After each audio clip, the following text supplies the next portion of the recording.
어머님, 차라리 그냥 솔직하게 말씀해 주세요. 지금 말하면 경찰까진 안 부르고 저희 선에서 해결할게요. 말 다 했어. 아니라고 대체 몇 번을 말하니? 세상에 며느리 물건을 훔치는 시어머니가 어디 있다고 그러는 거야? 어머님밖에 없었는데 어머님이 아니면 시계가 발이 달려서 달아났다는 거예요? 웃기지도 않네요. 제 성격 아시죠? 저는 그냥은 안 넘어가요. 그냥 안 넘어가면 어떡할 건데? 그렇게 나온다 이거죠? 그러더니 며느리는 갑자기 휴대폰을 꺼내들고 어디론가 전화를 걸었습니다. 뭐 하는 거야? 네, 경찰서요? 도난 신고하려고요. 제 귀중품 명품 시계가 없어졌는데, 네, 맞아요. 집에서요.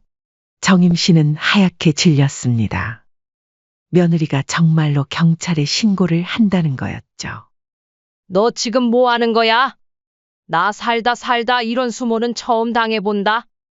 좋아, 경찰 부르거라. 대신 나한테서 아무것도 안 나오는 날엔 두고두고 오늘이를 후회하게 될 거다. 이번 사연의 주인공은 67세 이정임 씨입니다. 정임 씨는 충북 제천에서 홀로 살아가고 계시죠.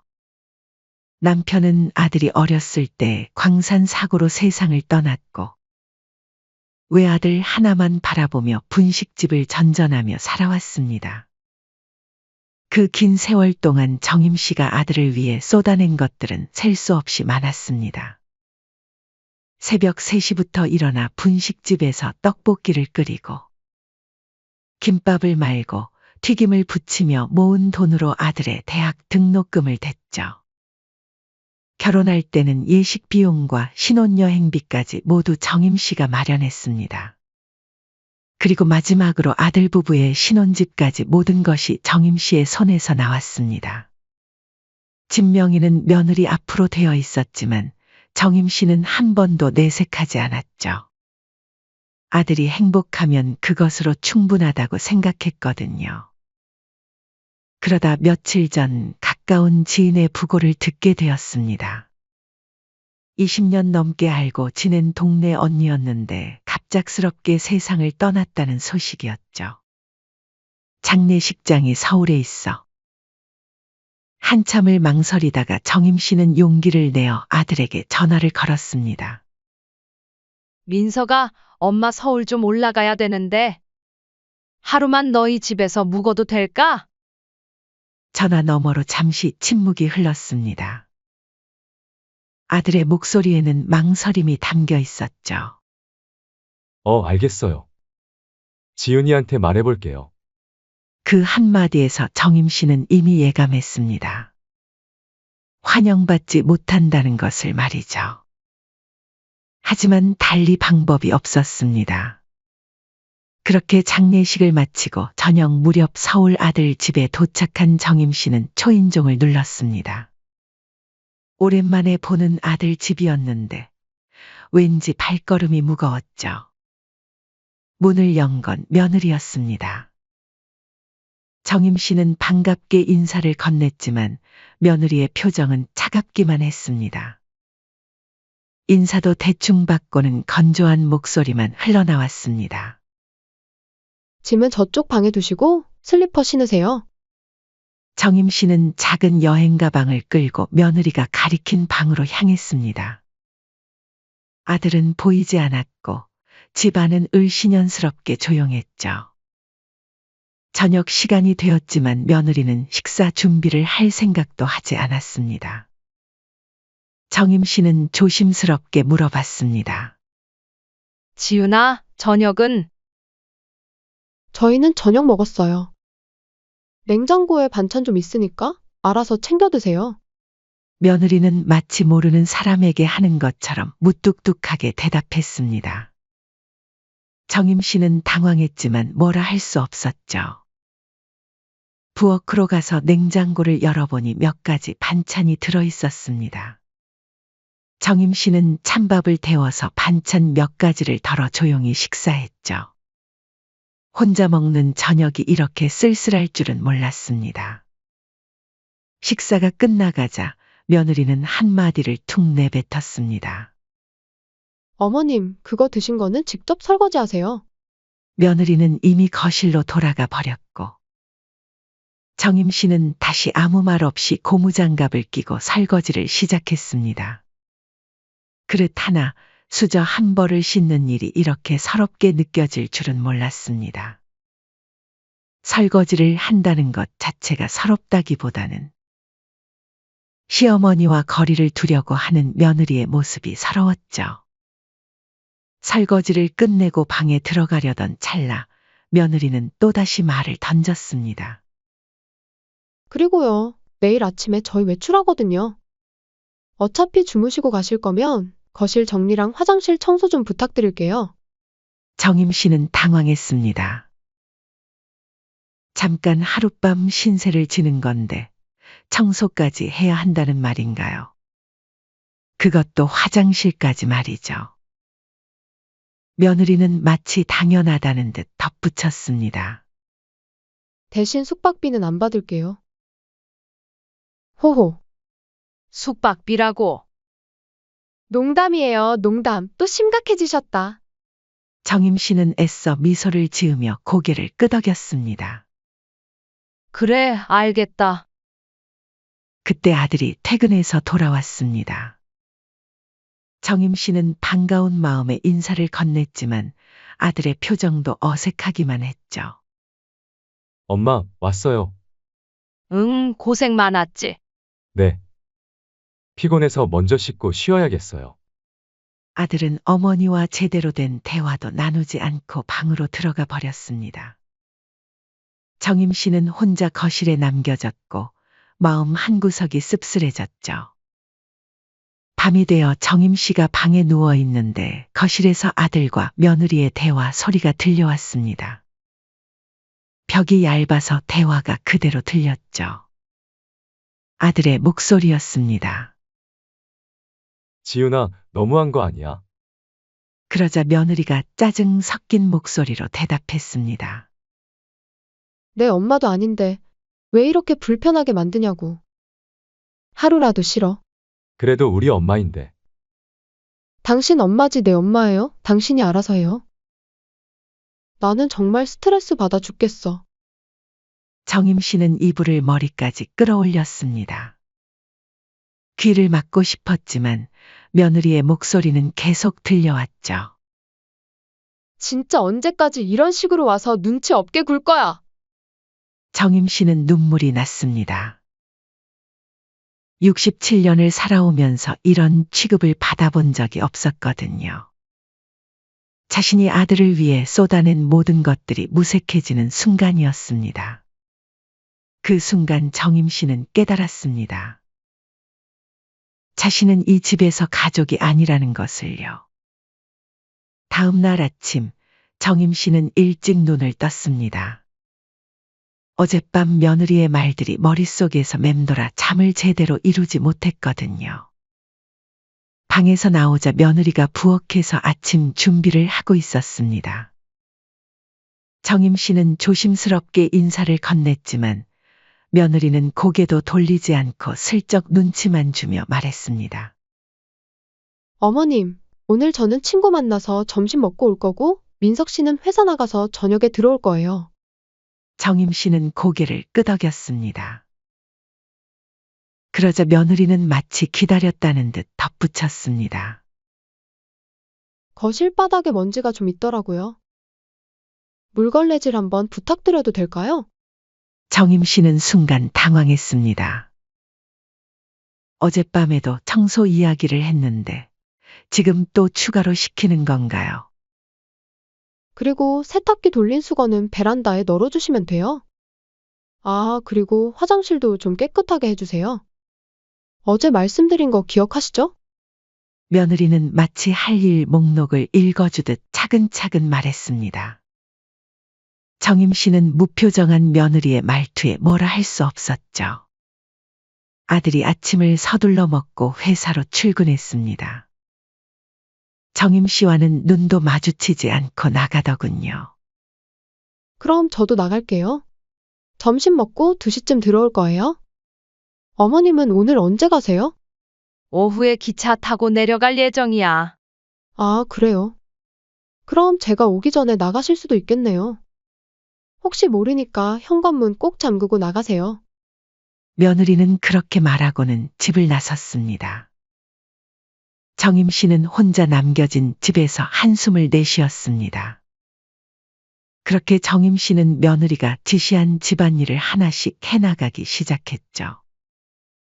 먼저 거실 바닥을 물걸레로 닦았습니다. 무릎이 아팠지만 꾹 참고 구석구석 깨끗하게 닦았죠. 어제 저녁에 자신이 앉았던 소파 주변도 깨끗하게 닦고 탁자 위도 정리했습니다. 그 다음 세탁기에서 나온 수건들을 하나하나 베란다에 널었습니다. 세탁기 안에 수건만 있는 게 아니라 아들과 며느리의 속옷까지 들어있어서 정임 씨는 당황했지만 그것까지 다 널어주었죠. 마지막으로 화장실 청소였습니다. 정임 씨는 고무장갑을 끼고 변기를 닦기 시작했습니다. 다른 사람의 집 화장실을 청소한다는 것이 이렇게 서럽게 느껴질 줄은 몰랐죠. 내가 다음에 다시 오나봐라. 치사해서 안 온다. 그렇게 변기뿐만 아니라 세면대, 거울까지 깨끗하게 닦았습니다. 모든 집안일을 마치고 나니 11시가 넘어 있었습니다. 정임 씨는 지친 몸을 이끌고 거실 소파에 앉아 조용히 책을 보며 시간을 보냈습니다. 기차 시간까지는 아직 여유가 있었거든요. 점심시간이 지나고 2시가 조금 넘어서 며느리가 돌아왔습니다. 친구들과 만나고 온 건지 기분이 좋아 보였습니다. 어머님, 저 다녀왔어요. 며느리는 간단히 인사를 하고는 안방으로 들어갔습니다. 가방을 정리하고 옷을 갈아입는 소리가 들렸죠. 10분 정도 지나서 며느리가 거실로 나왔는데 갑자기 표정이 변해 있었습니다. 어머님, 시계 못 보셨어요? 정임 씨는 고개를 들었습니다. 시계? 무슨 시계 말이니? 제 까르띠에 시계가 안 보이는데 혹시 청소하시면서 치우신 거 아니에요? 정임 씨는 깜짝 놀라 거실을 둘러봤지만 시계 같은 건 본 기억이 없었습니다. 오늘 청소를 하면서도 그런 비싼 시계는 보지 못했거든요. 그런 건 못 봤는데 혹시 잘못 둔 건 아닐까? 며느리의 얼굴이 싸늘하게 굳어졌습니다. 저는 원래 여기에 두거든요. 분명히 어제까지는 있었던 것 같은데. 며느리는 거실을 이리저리 뒤지기 시작했습니다. 소파 쿠션을 들춰보고 탁자 서랍도 열어보고 심지어 TV 뒤쪽까지 살펴봤죠. 정말 이상해. 그럼 어디 갔을까요? 며느리는 정임 씨를 의미심장하게 쳐다보며 말했습니다. 내가 왜 그런 걸 치우니? 난 손도 안 댔어. 그런 시계가 있는지도 몰랐고. 그런데 이상하잖아요. 다른 사람은 없었는데. 저번에 어머님 시계 하나 사고 싶다 하지 않으셨나요? 작년 추석 때요. 며느리의 목소리에 의심이 담겨 있었습니다. 너 지금 그게 무슨 말이니? 설마 내가 훔쳤다 생각하는 거야? 어머님, 왜 그렇게 흥분하세요? 저는 그냥 없어진 게 이상하다고 했을 뿐인데. 며느리는 오히려 더 의심스럽다는 표정을 지었습니다. 흥분해? 나를 도둑 취급하는데 흥분하지 말라고? 정말 안 가져가셨어요? 솔직히 말씀해 주세요. 며느리의 말에 정임 씨는 완전히 화가 머리끝까지 났습니다. 내가 다른 사람도 아니고 자식 집에 와서 왜 훔치겠니?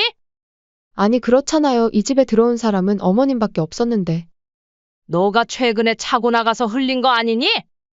아니에요. 비싼 거라 진짜 중요할 때 아니면 안 들고 나간단 말이에요. 어머님, 차라리 그냥 솔직하게 말씀해 주세요. 지금 말하면 경찰까진 안 부르고 저희 선에서 해결할게요. 말 다 했어. 아니라고 대체 몇 번을 말하니? 세상에 며느리 물건을 훔치는 시어머니가 어디 있다고 그러는 거야? 어머님밖에 없었는데 어머님이 아니면 시계가 발이 달려서 달아났다는 거예요? 웃기지도 않네요. 저는 그냥 안 넘어가요. 어머님 가방 한번 보여주세요. 싫다? 내 가방을 왜 너한테 보여줘야 하니? 그것도 시모를 도둑으로 몰아가는 며느리한테. 그래요? 알겠어요. 법대로 하면 되죠. 그러더니 며느리는 갑자기 휴대폰을 꺼내들고 어디론가 전화를 걸었습니다. 뭐 하는 거야? 네, 경찰서요? 도난 신고하려고요. 제 귀중품 명품 시계가 없어졌는데, 네, 맞아요. 집에서요.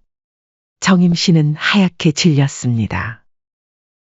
며느리가 정말로 경찰에 신고를 한다는 거였죠. 야, 너 지금 뭐 하는 거야? 금방 오신대요. 어차피 금방 밝혀지겠죠. 며느리는 마치 남남인 사람을 대하듯 냉정하게 말했습니다. 정임 씨는 다리에 힘이 빠져 소파에 주저앉았습니다. 조금 있다가 정말로 경찰 2명이 도착했습니다. 신고 접수하고 왔습니다. 어떤 일이신가요? 며느리는 또박또박 상황을 설명했습니다. 까르띠에 시계가 없어졌는데, 오늘 하루 집에 혼자 계신 분이 어머님 뿐이에요. 경찰은 난처한 표정을 지었습니다. 가족 간의 일이라 조심스럽긴 한데요. 혹시 다른 곳에 두신 건 아닐까요? 아니라고 몇 번 말씀드려요? 분명히 거기 있었는데 없어졌다고요? 이 사람 몸이랑 가방 수색 좀 해달라니까요? 왜 이렇게 일을 못해요? 며느리는 고집을 부렸습니다. 경찰은 정임 씨를 바라보며 말했습니다. 어르신, 혹시 보신 적 있으세요? 없어요. 그런 시계는 본 적도 없어요. 그럼 일단 확인만 해보실까요? 오해를 풀기 위해서라도요. 정임 씨는 더 이상 참을 수 없었습니다. 짐가방을 들고 현관 앞에 섰습니다. 도둑으로 몰리느니 나 그냥 간다. 그러자 며느리는 단호하게 말했습니다. 나가시기 전에 가방 확인 좀 해야겠어요. 어차피 경찰 오셨으니까요. 이때 복도에서 소란을 듣고 주변 이웃들도 슬금슬금 문을 열고 지켜보기 시작했습니다. 정임 씨는 숨이 턱 막혔습니다. 경찰은 어쩔 수 없다는 표정으로 말했습니다. 일단 확인만 해보시죠. 오해라면 금방 풀릴 거예요. 정임 씨의 짐가방이 열리고 경찰이 내용물을 하나하나 확인했습니다. 속옷, 양말, 세면도구, 초라한 살림살이가 이웃들 앞에서 다 드러났지만 당연히 시계는 나오지 않았습니다. 물건은 없는 것 같습니다. 오해셨나 보네요. 경찰이 말하자 며느리는 아쉬운 듯 한숨을 내쉬었습니다. 그럼 어디 갔을까요? 정말 이상해. 가족끼리 잘 해결해 보세요. 저희는 이만 가보겠습니다. 경찰들이 나간 후 며느리는 여전히 분이 풀리지 않은 채 중얼거렸습니다. 이래서 어머니가 저희 집 찾아오는 게 싫어요. 재수음 붙었네. 정말. 정임 씨는 그 말을 듣고 온몸이 떨렸습니다. 67년을 살아오면서 이런 모욕을 당해본 적이 없었거든요. 정임 씨는 짐가방을 닫고 일어서더니 며느리를 똑바로 쳐다보며 말했습니다. 나 살다 이런 수모는 처음 당해본다. 좋아, 잘 기억해둘게. 너 두고두고 오늘 일을 후회하게 될 거다. 앞으로 이 집에 다시 오나봐라. 정임 씨는 고개를 들고 집을 나섰습니다. 몸보다 더 무거운 것은 마음이었지만 걸음걸이만큼은 당당했습니다. 엘리베이터를 타면서 정임 씨는 마음속으로 다짐했습니다. 좋아, 이제 알았어. 내가 얼마나 만만하게 보였는지 말이야. 재수음 붙었다고. 그래, 이제 진짜 재수 없는 일이 뭔지 보여줄게. 정임 씨의 눈에는 분노와 함께 차가운 결심이 서려 있었습니다. 그날 밤 정임 씨는 자존심도 무너지고 마음도 철저히 부서진 채 자택으로 돌아왔습니다. 며느리의 마지막 말이 계속 귓가에 맴돌았죠.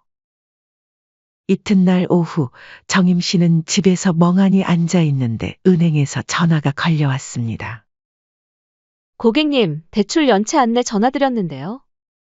이번 달 상환금이 아직 입금되지 않아서요. 예? 대출이요? 저 대출 받은 적 없는데요. 이정임 고객님 맞으시죠? 송파구 아파트 담보로 몇 천만 원 대출 받으신. 정임 씨는 깜짝 놀라 은행으로 달려갔습니다. 은행 직원이 보여준 서류는 충격이었습니다. 분명히 고객님 명의로 되어 있는데요. 혹시 가족분이 대신 처리하신 건 아닌가요? 정임 씨는 어리둥절했습니다. 자신이 언제 대출을 받았다는 건지 전혀 모르겠더군요. 은행 직원이 보여준 서류를 보고 정임 씨는 기겁했습니다. 분명히 본인의 도장과 서명이 찍혀 있었는데 기억이 전혀 나지 않았거든요. 자초지종을 확인한 정임 씨는 그제야 알았습니다. 며느리와 아들이 자신 몰래 정임 씨 명의로 대출을 받았고 전입 신고까지 마친 것이었습니다. 이게 어떻게 된 거죠? 제가 서명한 기억이 없는데. 가족분이 대신 처리하신 것 같은데요. 요즘 그런 경우가 종종 있어요. 정임 씨는 그 순간 모든 것이 명확해졌습니다. 아들 부부가 자신을 얼마나 만만하게 봤는지 그리고 어떤 식으로 이용해 왔는지 말이죠. 정임 씨는 그 자리에서 결심했습니다. 내가 얼마나 만만하게 보였으면 저런 짓까지 했을까? 며칠 후 정임 씨는 변호사를 찾아가 모든 상황을 설명하고 상담을 받았습니다. 변호사는 정임 씨의 이야기를 듣고 분개했습니다. 이건 명의도용이에요.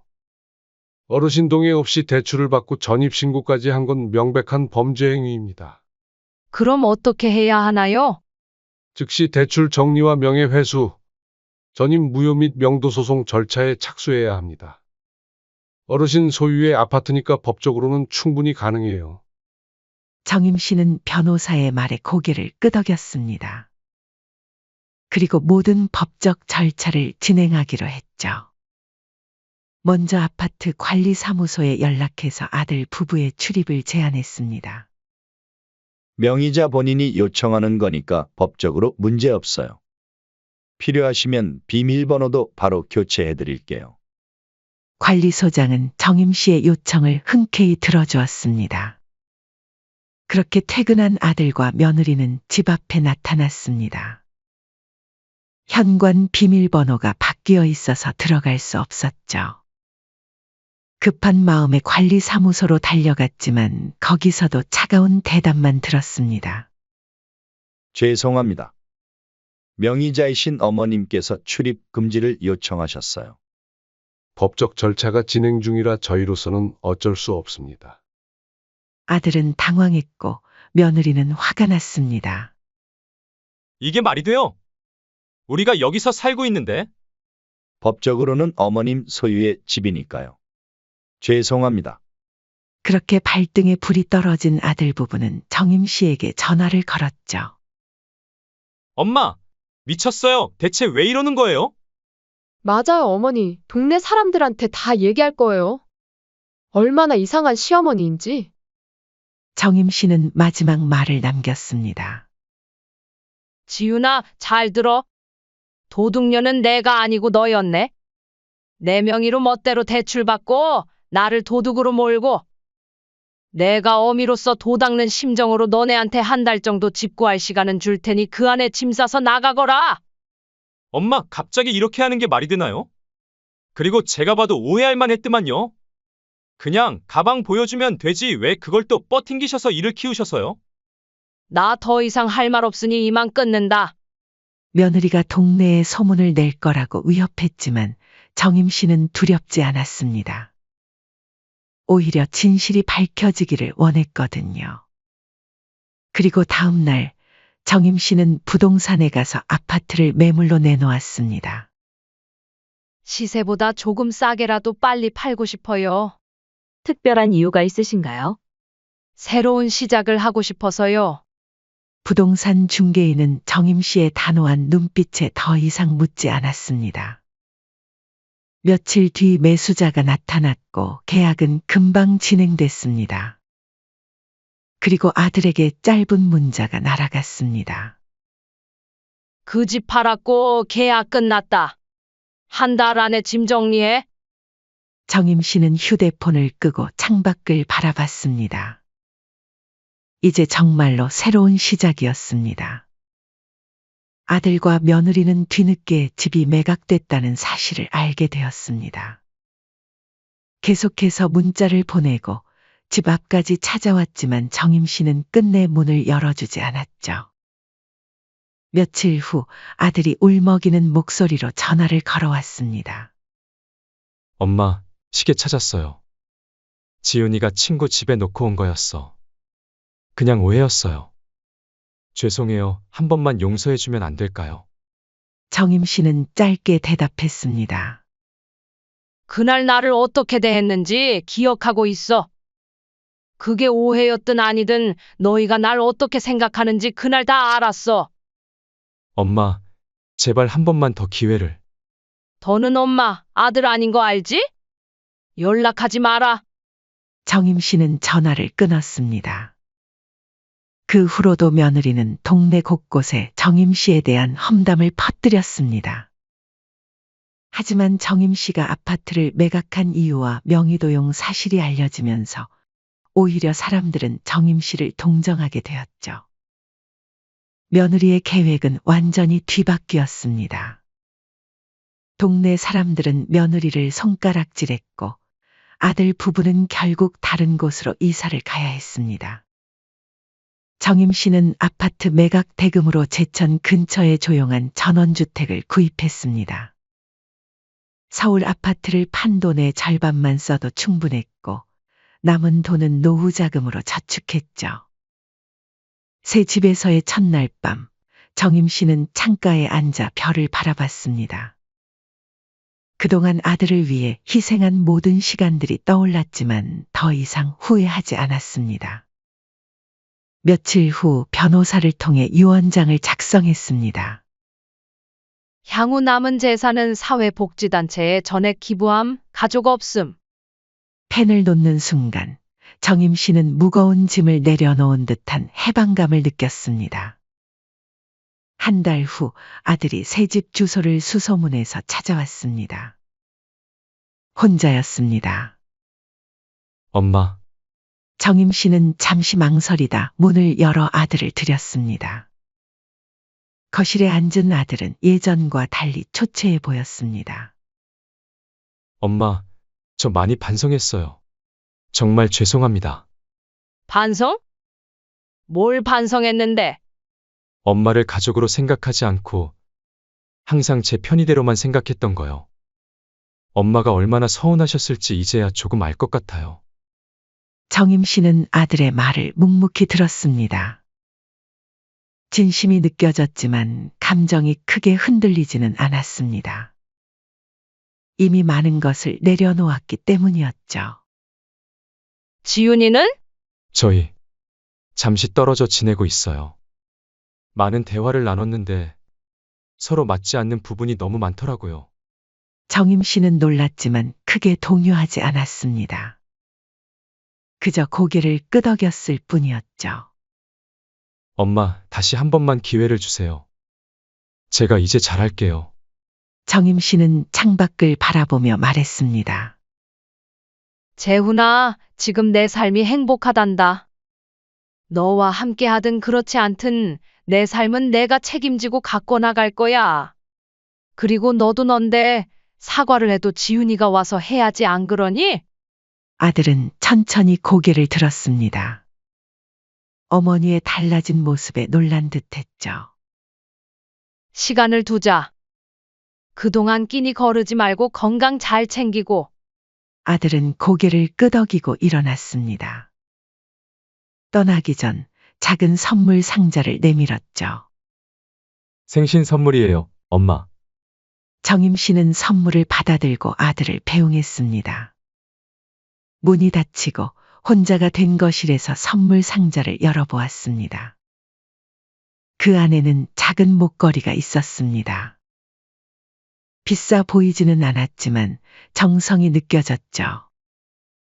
창밖으로 산이 보였습니다. 계절이 바뀌면서 나뭇잎들이 노랗게 물들어 가고 있었습니다. 정임 씨는 목걸이를 바라보며 미소 지었습니다. 이제는 용서할 준비가 되어 있을지도 모른다는 생각이 들었죠. 하지만 그것도 천천히 자신의 페이스대로 할 생각이었습니다. 정임 씨는 창가에 앉아 산을 바라보았습니다. 저녁 노을이 산 너머로 붉게 물들고 있었습니다. 마치 새로운 시작을 알리는 듯한 아름다운 색이었죠. 정임 씨의 얼굴에 평온한 미소가 번졌습니다. 더 이상 누군가의 눈치를 보며 사는 노년이 아니었습니다. 누군가의 엄마나 시어머니가 아닌 이정임이라는 한 인간으로서의 삶을 선택한 것입니다. 주방으로 향하며 정임 씨는 가벼운 발걸음으로 저녁 식사 준비를 시작했습니다. 혼자 끓인 국에 혼자 먹는 밥이지만 이젠 그 어떤 눈치도 불편함도 없는 진짜 평온한 시간이었습니다. 이제 끝이야. 새로운 시작이야. 정임 씨는 창가에 서서 중얼거렸습니다. 저녁바람이 창문을 두드렸지만 정임 씨의 마음은 어느 때보다 따뜻했습니다. 그날 밤 정임 씨는 오랜만에 깊은 잠에 빠져들었습니다. 더 이상 누구를 위해 희생할 필요도 미안해할 필요도 없는 진정한 자유 속에서 말이죠.